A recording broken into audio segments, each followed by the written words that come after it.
My name is Phyllis Ada Latour, known to many in my later years as Pippa, and I'm 102 years old. I'm also known by other names, code names and alias names, because I was a World War II secret operative agent. This is my memoir, which finally tells the story of my life working behind enemy lines in France 80 years ago. It is a part of my life that, until now, I have intentionally never revealed to anybody. Not my husband, when I had one, nor my children, even when they became adults.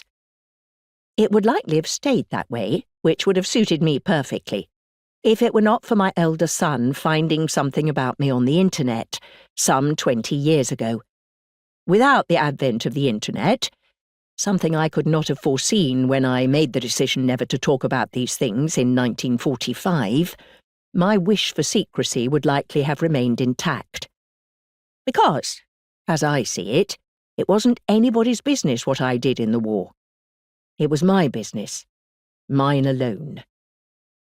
My son was prompted to discuss the discovery with his younger brother, concerned that their mother might be in some sort of trouble, and that was why I had never mentioned it to them.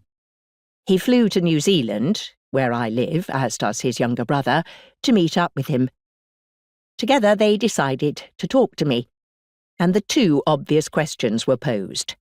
Was this World War II operative, Phyllis Latour, their mother of the same name? And presuming that it was, as they had, why had I never mentioned this to them?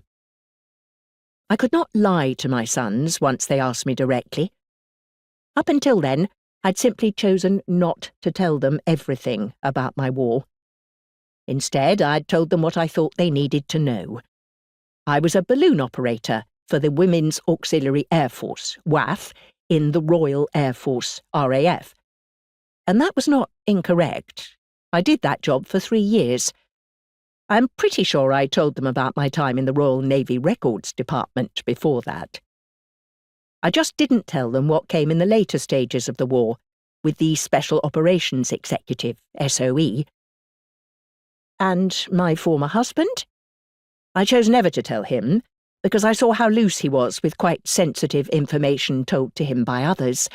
I thought if he was like that with their information, my information was never going to be kept secret by him.